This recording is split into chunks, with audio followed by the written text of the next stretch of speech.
Bueno, aquí estamos en el desayuno con la gente. Gracias por acompañarme, Caro, porque lo planteamos esta mañana temprano, ¿no?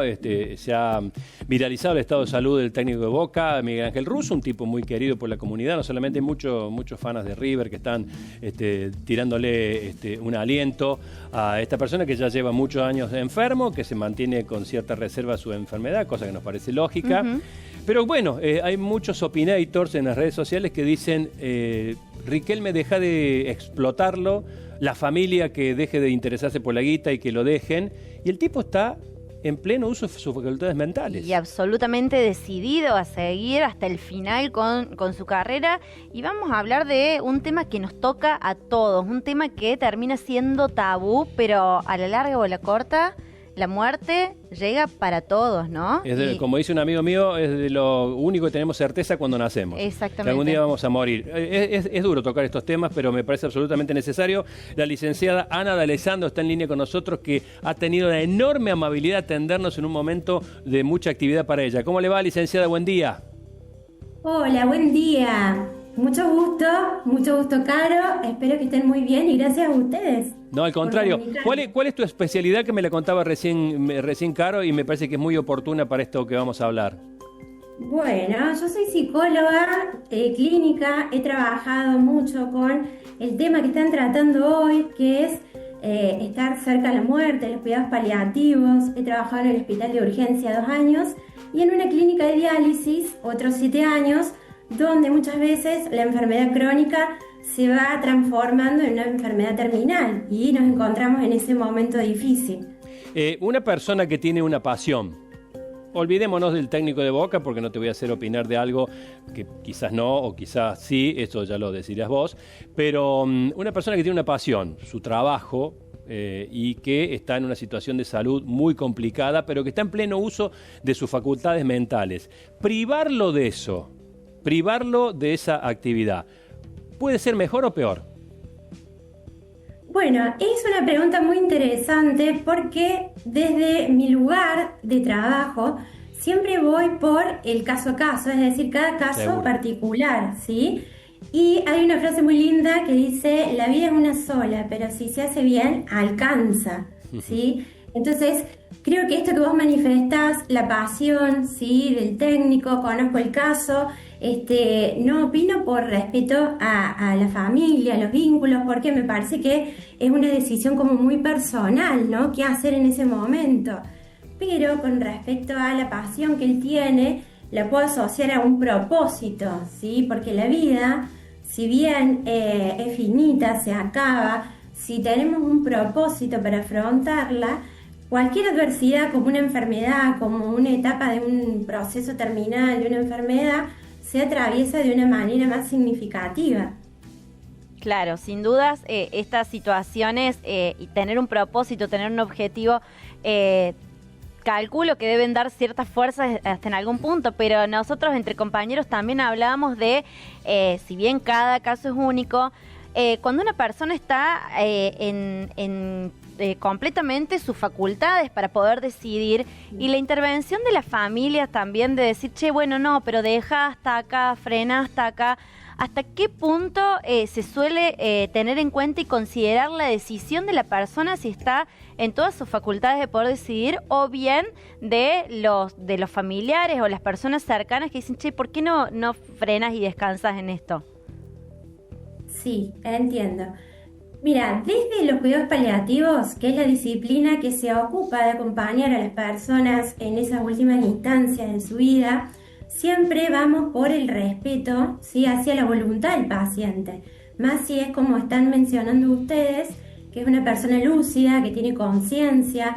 Entonces, siempre es importante poder preguntar a la persona cómo quiere atravesar ese momento de su vida, ¿sí? La familia, muchas veces por temor, desconocimiento, quieren cuidar a la persona o insisten con los tratamientos que pueden prolongar la vida o los cuidados, ¿sí?, muchas veces en una instancia que ya es más terminal.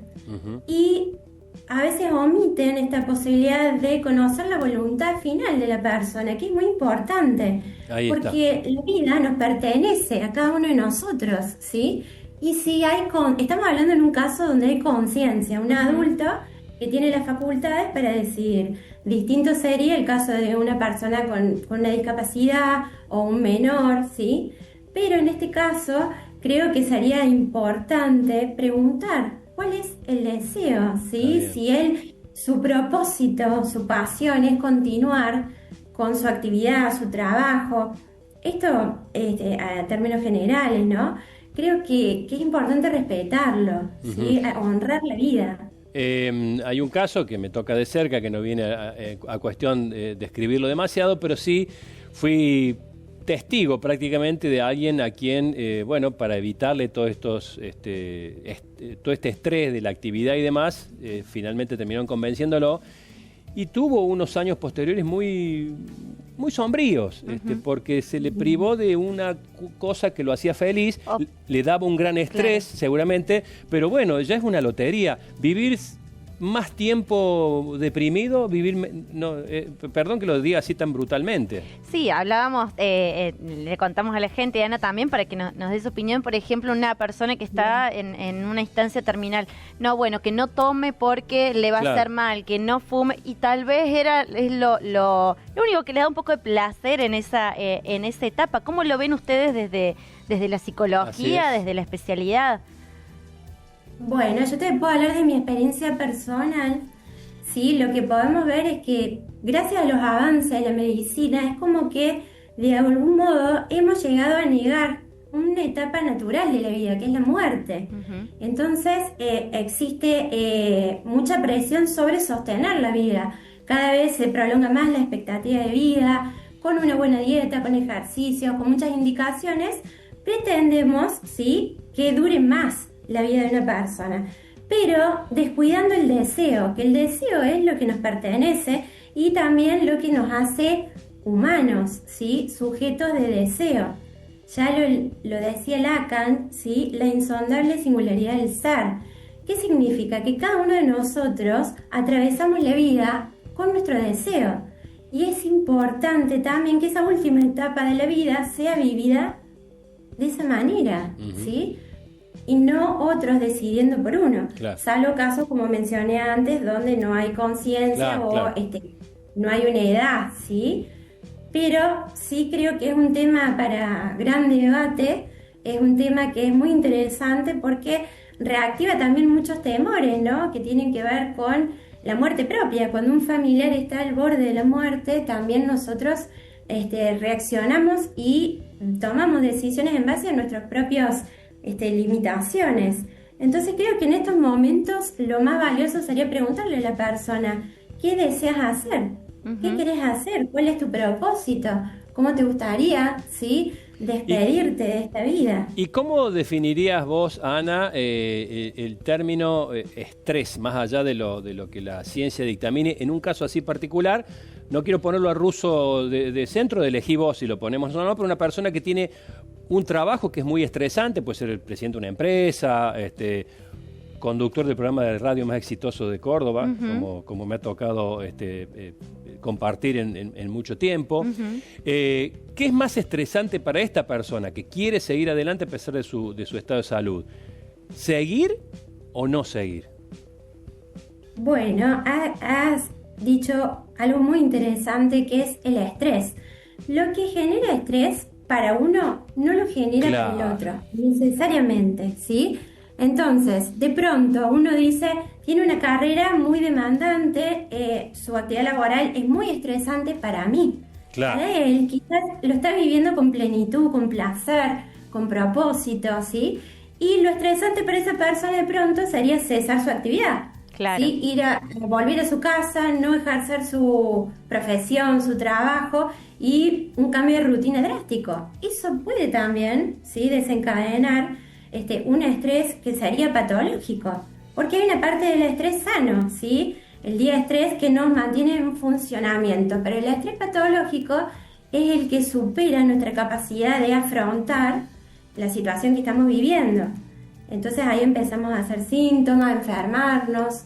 Pero es interesante la pregunta que haces porque, de nuevo, insisto con el cada caso, ¿sí? y el deseo de cada uno. Me quedé con esto que mencionaste recién de las personas, cómo negamos la instancia de la muerte, cuando es algo que nos llega a todo, y también buscar en la medicina o en medicina o terapias alternativas cualquier tipo de herramienta para prolongar muchas veces situaciones que ya generan tal vez un malestar hasta para la propia persona, ¿no? Es muy filosófica la pregunta, pero ¿por qué crees que tenemos esto de prolongar, estirarse, a la larga o a la corta va a llegar igual? Bueno, particularmente en nuestra cultura hay una gran negación acerca de esta etapa de la vida. Hay otras culturas, como culturas más orientales, donde hay mayor aceptación y acompañamiento. De hecho, los monjes budistas se preparan toda su vida para ese último momento, ¿sí? Claro. Entonces creo que la cultura influye mucho. En Argentina, aún en el 2025 hay personas que lo tienen como tabú, hablar de la muerte. Entonces creo que tenemos mucho para crecer como sociedad, mucho, y sobre todo desde el respeto, ¿no? Lo que yo siento, lo que yo pienso no es lo mismo que lo que el otro siente y piensa.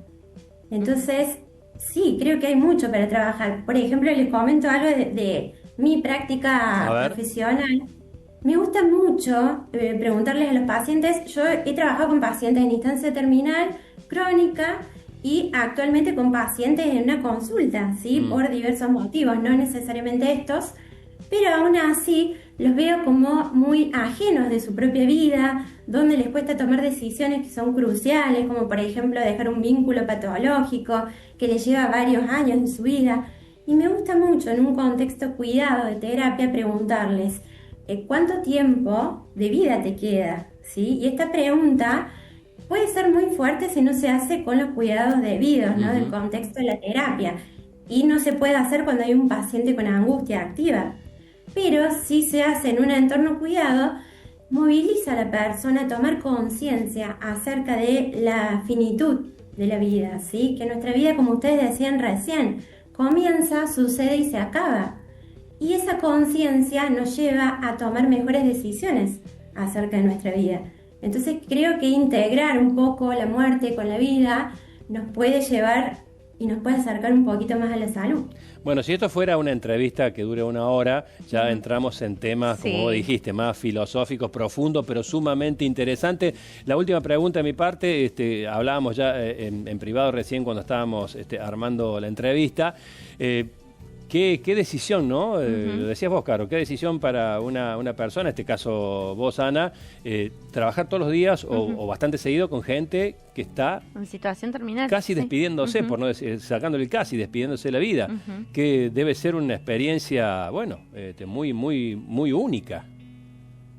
Sí, personalmente ha sido una experiencia maravillosa porque también me ha llevado a mí a cuestionarme, ¿sí? Y a poder significar también cuál es el significado de la vida, porque realmente todo se termina, ¿sí? Y hoy en día con la tecnología, con las redes sociales, creo que estamos todos muy confundidos con respecto a las prioridades de la vida. Y en esos últimos momentos es cuando podemos tomar conciencia de que son los afectos, ¿sí? Que es el amor, el cariño, poder trascender. Son necesidades, digamos, básicas de las personas que muchas veces descuidamos por todo este ruido que hay hoy en la vida moderna. Bueno, da para mucho más, pero bueno, hacemos una especie de punto seguido acá y seguramente ya habrá otra oportunidad de dialogar contigo, Ana. Muchísimas gracias y perdón la insistencia. Por favor, gracias a ustedes, ha sido un placer y que estén muy bien. Muchas gracias.